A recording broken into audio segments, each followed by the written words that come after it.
This wasn't just an audit. This was a royal detonation that exploded across continents, dragged crowns into courtrooms, and left a prince stranded between bloodline and brand. On February 22, just after dawn cracked over London, the first domino fell, and by nightfall, the House of Windsor had drawn a line so sharp it practically sliced history in half. It started quietly, too quietly. A compliance review, they called it. A technicality, paperwork. But behind the sterile language, something far more combustible was brewing. By mid-morning, confirmation hit like a thunderclap. The Internal Revenue Service in the United States had initiated a joint review into the Archewell Foundation, probing alleged tax misclassification and charitable deductions tied to streaming productions. That alone would have rattled any celebrity charity. But this wasn't just any foundation. This carried royal DNA, or at least the echo of it. And then came the move no one expected. From Sandringham, the monarch acted. An official institutional distancing order, sealed and enforceable, revoking commercial references to royal styling and ceremonial association connected to Archewell. This wasn't symbolic frostiness. This was legal ice, the kind that cracks beneath your feet before you realize you're standing alone. Within hours, the fallout went nuclear. At 10:00 a.m., Netflix confirmed it had terminated residual partnerships with Archewell and demanded $20 million in reimbursement for unproduced content and reputational damage. $20 million. That isn't a polite disagreement. That's a financial guillotine that leaked legal memos suggested Netflix had grown uneasy over overlapping classifications, charitable impact media doubling as commercial entertainment. The whispers became accusations, double dipping, narrative positioning, deduction gymnastics. Suddenly, the glossy empowerment empire looked less like innovation and more like accounting roulette. And then the stealth maneuver surfaced. Just weeks before the audit storm broke, Archewell had filed a quiet name change and partial dormancy application in California. Experts called it strategic misdirection, risk avoidance, administrative smokescreens. Not illegal by default, but paired with discrepancies, red flags the size of Buckingham Palace gates. But if anyone thought Meghan would retreat, they clearly underestimated her. A 12-page rebuttal blasted the accusations as defamatory and weaponized. The narrative flipped. This wasn't compliance scrutiny, this was institutional retaliation. A woman of color daring to challenge colonial legacies. A coordinated reputational takedown. The language was fierce, unflinching, almost cinematic in its defiance. Yet while the legal rebuttals flew across the Atlantic, something colder was happening back in London. At precisely 12:15 p.m., an emergency directive emerged from Kensington Palace. No royal office, no representative, no affiliate would maintain correspondence or collaboration with organizations trading on expired royal proximity. Translation?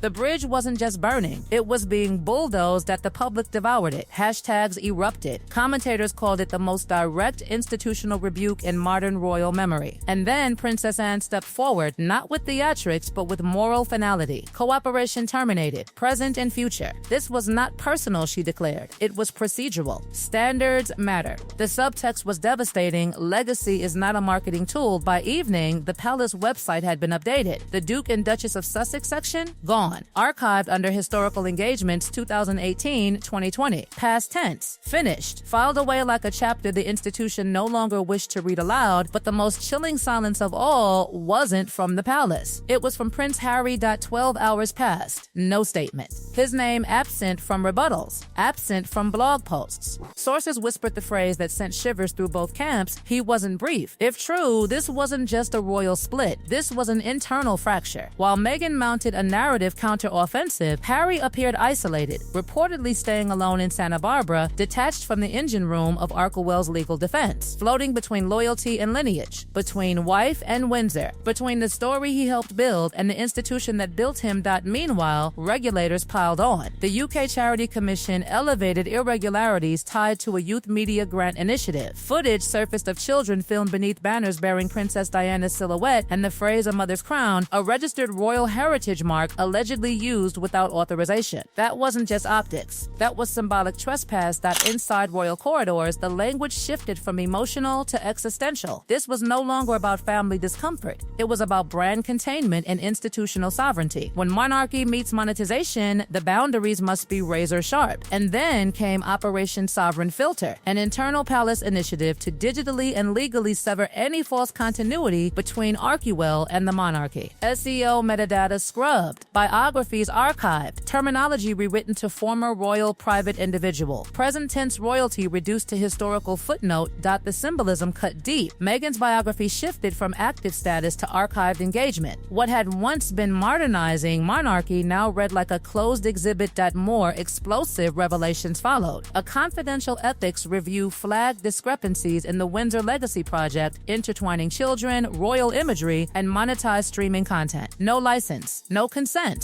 no permission. The words echoed like a verdict. 4 immediate legal demands were issued: cease usage of royal terms, remove unauthorized imagery, terminate unlicensed partnerships, comply within 14 days, or face litigation and potential asset freezes. That wasn't distancing, that was siege protocol. Polling soon showed overwhelming support in the UK for the monarchy's actions. Public sentiment hardened. The narrative war Meghan launched met a wall of institutional solidarity, and still, Harry remained silent. Whispers suggested he hadn't approved the tone of the legal offensive, that he was retreating emotionally and strategically. The more Meghan fought outward, the more Harry seemed to withdraw inward. As dawn approached on February 24, this was no longer just a compliance probe. It was a constitutional confrontation stretching across Commonwealth realms. Diplomatic reviews assessed the status of styling. Advertising regulators examined media representations. Streaming giants combed contracts. The monarchy wasn't reacting anymore, it was orchestrating. And in California, behind closed doors, Meghan's empire felt the pressure tighten. Production accounts flagged. Posts quietly deleted. The Archewell website eventually went offline for maintenance.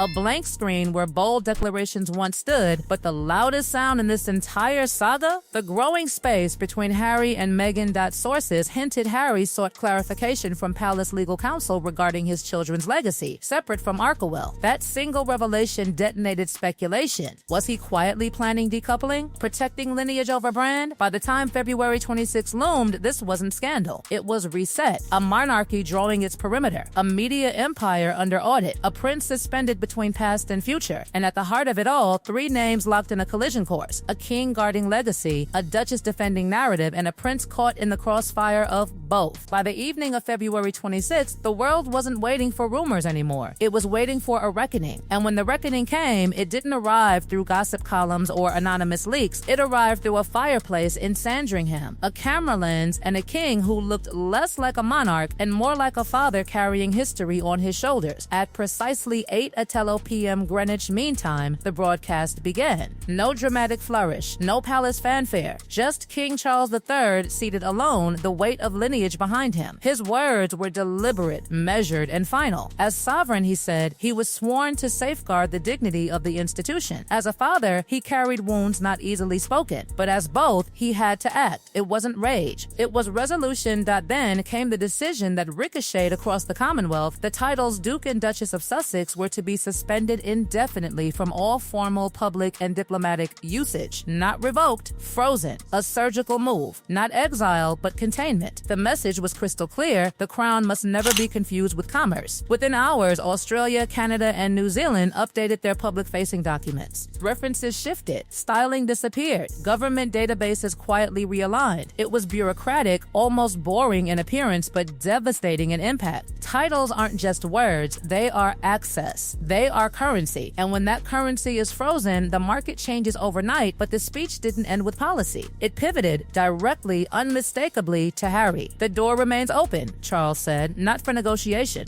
not for spectacle, but for truth, for healing, and for duty. Across Britain, something shifted in the air. The monarchy wasn't slamming a gate. It was leaving one cracked, but only inward. Social media ignited. Royal reset. Legacy over loyalty. Charles speaks. The public could feel it. This wasn't a press maneuver. This was institutional survival. And then, just 12 hours later, Prince Harry broke his silence. CNN aired a surprise interview from Los Angeles. He looked different. Not defiant, not combative. Hollow-eyed, slower, present in a way he hadn't been for months. "I never wanted this war," he admitted. "But I see now. I helped create it." Those words didn't just echo, they detonated. He acknowledged damage. He admitted blindness. He stopped short of condemning Meghan, but he distanced himself from recent consistent legal offensives. "There are things I won't defend," he said, "but I won't condemn either." That sentence alone revealed the fracture. Loyalty strained, love complicated, identity split. Then came the move no one expected. Harry announced he would step back fully from Archewell, entering what he called a period of rehabilitation and reflection. No timeline, no media, just space. Space from the brand. Space from the firestorm. Space from the narrative machine that had grown louder than his own voice. In that moment, the Sussex front, once unbreakable, showed its first undeniable crack.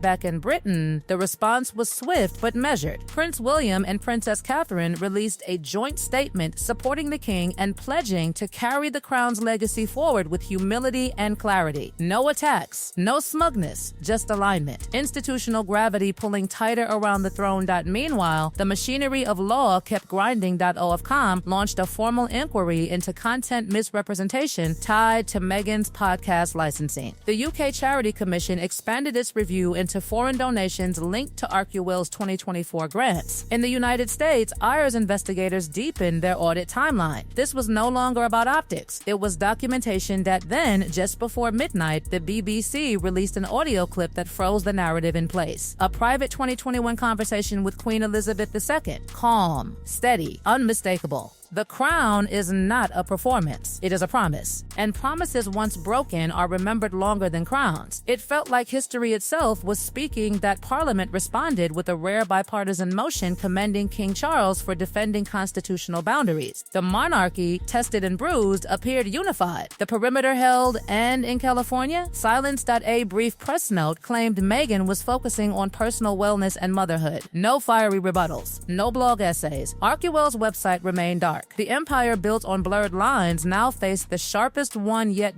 Two major UK nonprofits publicly confirmed reviews of any promotional or funding ties connected to Archewell. In Canada, the Honours Secretariat suspended use of the Sussex titles pending further legal alignment. Across the Commonwealth, the message was uniform: clarity over chaos, but beneath the institutional choreography, the most human drama remained Harry. He stood in an almost mythic position, not fully inside the monarchy, not fully outside it. Suspended titles, suspended allegiance. A prince confronting the cost of narrative warfare. The man who once declared freedom now confronting consequence. Sources suggested he had privately sought terms to protect his children's legacy independent of Archewell. That move wasn't loud. It wasn't public, but it was seismic because legacy, not brand, is the language of Windsor. And so, the closing days of February didn't explode with chaos. They settled into something colder, structural, final. The monarchy had not destroyed Archewell. It had isolated it. Meghan had not been silenced by a headline. She had been confronted by a system that moved slower but deeper. Harry had not been exiled. He had stepped back into reflection, hovering between two worlds. By the time the dust settled, one truth towered over everything. Titles fade, but duty endures. The crown, battered and questioned, had reinforced its boundaries. The brand built on proximity now faced distance. And the prince at the center of it all was left to decide which inheritance he would ultimately carry, the one built on spotlight or the one forged in centuries of obligation. This wasn't just scandal. It was a reset written in legal ink and emotional fracture. A royal chapter closed not with screaming headlines, but with institutional steel. And somewhere between Sandringham and Santa Barbara, between crown and camera, the cost of legacy became undeniable.